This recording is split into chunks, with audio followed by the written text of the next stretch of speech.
All right, everybody. Hopefully you had a good week. We are headed into the Alabama weekend. It is a late edition of the forecast discussion here on a Friday. It's 8 o'clock, and we are starting to see the end of rain, at least for the day. But scattered rain chances remain across the state through the weekend. Highest probability looks to be north of I-20, at least in the short term through Sunday. High temperatures 88 to 93 for the most part over the weekend. Might be closer to 94 to the south, and higher heat levels. Could that be a possibility next week? Let's get right into it. I want to start with the rain totals over the last 24 hours. What we're seeing here are totals that, they're so-so, but what I was trying to illustrate with this is the coverage. So a couple maximums here, along I-65, a lot of rural areas getting some of the heavier downpours, but anywhere from trace amounts of rain across the state all the way up to about an inch. So as always, rain distribution is not equal with summertime thunderstorms. So where are they now? Let's take a look at the composite radar again. It's 8 o'clock.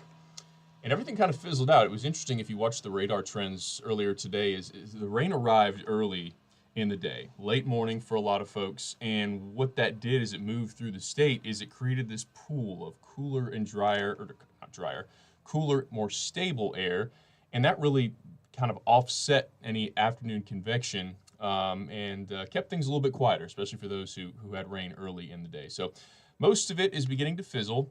Really nothing to see here. There was a couple showers still showing up from the Birmingham radar site up in Marion County. And that's about it. So very quiet as we roll into the overnight. And temperatures today, depending on where you're at, didn't get above 85 degrees. So we had some 90s out there, sure, but the rain-cooled air and the general cloud coverage kept our temperatures well below seasonal averages here. That's set to change over the extended period. Let's go to the upper air look. This is beginning Saturday evening. Notice, draw your attention to that high. Anytime we have an upper air high and you see those darker oranges, those are higher atmospheric heights, and there's typically a warm air mass beneath there.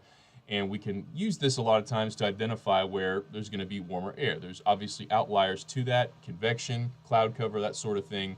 But watch how this ridge kind of builds over the next several days. So there's Sunday afternoon. It's now centered over the northern Gulf. And into Monday, it's now shifting to the western Gulf. So what does that do for us? That puts us under a north to northwesterly flow aloft. A lot of times that will help to deter convective activity. Again, it's the summer. You will see these thunderstorms pop through that stable sinking cap in the atmosphere. But in general, as far as overall rain coverage, you tend to see a decrease in that when there's a high in place. By Tuesday, it's centered right over Arkansas. Again, that puts us on the eastern side in a typically drier pattern for us compared to the western side over in Texas. So as that ridge builds over the southeast, look for temperatures to climb as we head towards the middle of next week. And obviously the jet stream is confined well to the north this time of year. So I want to look at our rain chances, our rain coverage, if you will. And I want to point out, so I-20 sits right about here, okay? Our highest rain probabilities are going to be in the northern part of the state. And that's likely that leftover remnant tropical moisture that's in place. It will not be like an all-encompassing rain, but the more bands of shower and thunderstorm activity are going to be found in that part of the state. You'll see the lower values down here, these lighter greens outlined. That's lower coverage, anywhere from 15 to about 40%. And understand that through the weekend, a lot of us are going to remain dry. This is Sunday. Notice more of those lighter greens. That means coverage, probabilities, everything continue to be lesser so as the tropical air kind of dissipates, or that tropical air mass that was in place moves off. We'll see a shift in our winds as well. By Monday, the highest rain threat will be over the Tennessee Valley and up into the Appalachians. And it'll be really convectively driven. So we go back to more of a summertime approach versus any sort of feature like a leftover low. All right, let's take a look at our futurecast. We'll start this on Saturday morning, 7 o'clock. And if you're joining us, we're doing this just after 8 o'clock on a Friday, just a late start to this. Had some stuff going on today. But looking at the high-res data, remember, we talked about up here, northern Mississippi, northern Alabama. This is 11 o'clock in the morning and showing a cluster of showers and storms, almost like a frontal boundary moving through. It is not, but along US 278, that'll be kind of a hot spot. By 5 o'clock, you got a cluster of thunderstorms stretching from just north of Tuscaloosa up to north of Jasper, and then south of I-20 and closer to US 80 from Auburn over to, say, Monroeville. Another band of thunderstorms. And again, this isn't the answer key, but kind of gives us an idea of what to expect. And most of this diurnally driven. Again, this will begin to fizzle by 7, 8 o'clock in the evening, and most of the rain, if not all, will be done by the time we reach 10 p.m. So that's your Saturday forecast. Let's keep it going. This is Sunday morning now. We're using a global model, so the resolution not as good. Where you're seeing these very light greens, that is a very, very small rain probability. And this is looking at rain totals over a 6-hour period, and that's like around 1/10 of an inch. So that's showing not great rain chances on Sunday, the rain chance that we do have in the northern part of the state. By Monday, remember that upper ridge is building. However, we may see a bit of a kind of a moisture stream from the Atlantic side. That'll be something to watch. Model trends recently through the day today have really trended upwards with coverage of rain on Monday. So that'll be something to watch, not only for rain thunderstorm chances, but our temperatures as well. Better rain coverage obviously yields a lower high throughout the course of the day. Into our Tuesday forecast we go.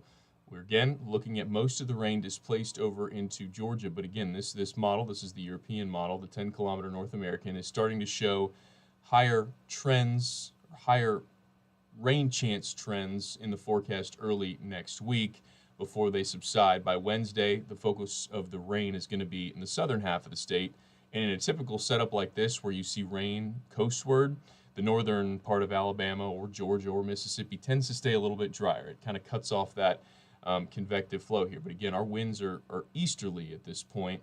And remember, aloft, they're going to be north to northwesterly. So that wind change from surface to aloft could play a role in developing some convective type thunderstorms. And we will see that periodically. We'll keep an eye on rain trends, but for the time being, 7-day average across central Alabama is between, 1/10 and about 1/2 an inch. Southern Alabama, from Montgomery down to Dothan, Andalusia to Mobile, we're looking a little bit closer, 1/2 inch, 1 inch range. And a few counties off in extreme northeastern Alabama, Madison County included in there, parts of DeKalb as well, looking at potentially up to 1/2 inch, maybe 1 inch of rain, and highest totals down near Mobile, where we could see in excess of 1 inch, maybe up to 2 inches, but that's kind of an outlier. Mobile being by the bay, by the Gulf, will typically have a different influence on rain than the rest of the state. So let's do temperatures overnight tonight. Have you guys enjoyed the lows in the morning, if you can call it that, walking out to 75 degrees, 76 degrees? It's that time of year. We just don't cool off a ton during the overnight hours, and we'll be in the mid-70s most nights moving forward. Saturday's highs, notice the 80s, US 278 corridor and points north, that accounting for the potential of higher convection coverage up there. I put at the beginning of this, highs 88 to like 93. I think the outliers could be, Dothan, Andalusia, Monroeville, Troy, even Montgomery. Should we stay dry, those areas could probably reach a little bit closer to 94, maybe 95. Sunday, again, we start to trim back those rain chances, and our temperatures will start to nudge towards the low and middle 80s through that period. So let's go temperature trends here, and this is using the European model. So this is going to favor the cooler approach with the wetter setup that you just saw on that future view. Monday at 3 o'clock, got Birmingham at 83, Tuscaloosa at 86, Monroeville at 94. So what you're seeing here is basically the difference. Do we get the rain? Are we in the mid-80s, or do we stay dry and reach the mid-90s? Because our ceiling will be high enough to reach the mid-90s any given day early next week. Tuesday, again, highest temperatures, 95, 96. Coolest highs, 88, 89. So wide range statewide. By Wednesday afternoon, again, same deal. Rain coverage should be a bit less or so in the northern half of the state. So I think I'd peg just about everywhere to get to 90 plus with the potential of reaching the middle 90s and that continues Thursday as well. So it becomes sometimes tough to be talking about the weather interesting this time of year. We get these monotonous patterns, but there's always something to watch. We'll keep an eye on that Atlantic side moisture. Does that drift into play? Can that give us higher rain chances and thus cooler temperatures over the forecast period? Speaking of temperature trends, this takes us through the end of July, beginning of August. Most of the country in some sort of temperature anomaly. Now, this could be 1 degree, this could be 10 degrees. This does not depict the intensity of the heat. This depicts the probability, and where you see those brighter oranges, that in the middle of the country over Colorado, Kansas, Texas, that is where the probability is highest. Where you see those lesser oranges over the Great Lakes, Mid-Atlantic, Ohio Valley, that's leaning above average, but not really definitive. We'll give you the more regional southeasterly look. And again, average high this time of year in much of central Alabama is 91, 92. This could mean we're 93, 94. Same in southern Alabama. This could be a 1 degree difference. We just don't know till we get there, and rain coverage plays a role. In general, though, trending slightly above average. All right, beach fans, let's talk beach weather. So looking at the rip current forecast from the National Weather Service for this part of the coastline, looks like we'll have a moderate risk of rip currents through the weekend. We'll also have the potential for those daily pop-up thunderstorms, though if you're familiar with the sea breeze front and you look at your app does not really initiate at all with sea breeze type thunderstorms. Most of these will develop just north of the coast and move away from the coast. So any convective activity, any sea breeze type thunderstorms will be fairly limited, and we should have plenty of sunshine through Saturday and Sunday. Let's just go to Sunday. We'll start at 8 o'clock. Again, moderate risk of rip currents through this forecast period, and we will see isolated to scattered thunderstorms in southern Alabama, but notice much of the Florida Big Bend, the Alabama coast from Dauphin Island over to Port St. Joe and Apalachicola looks pretty dry. And again, just to reiterate, your beach forecast, you'll see icons like this that'll depict sometimes just kind of an inability to focus on the local microclimate that exists there. So if you're headed to the beach this time of year, know this.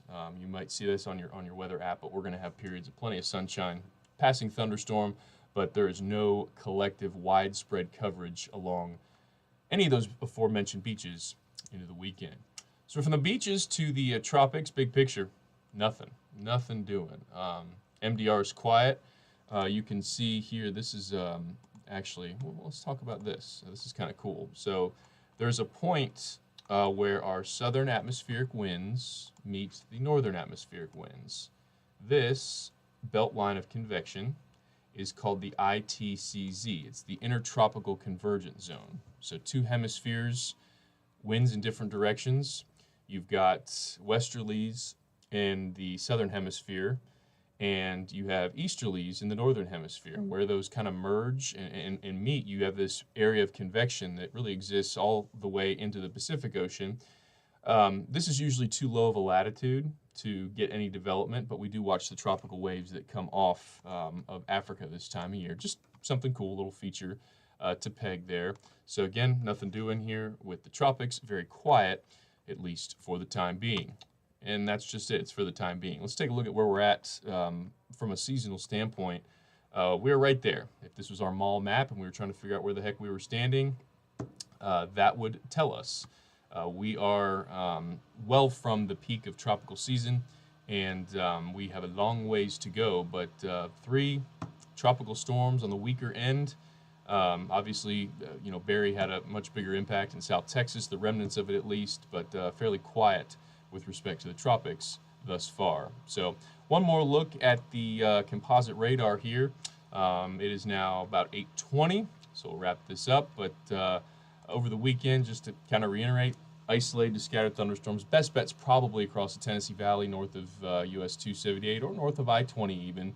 And then next week, a lot of questions. Does that moisture from the Atlantic side make it to us in here in Alabama? If it does, we could be looking at higher rain chances, lower highs. With that ridge in place, should we see any lack of convection, we're likely talking about those temperatures headed towards the middle 90s. So that's a look at your Friday and into the weekend forecast.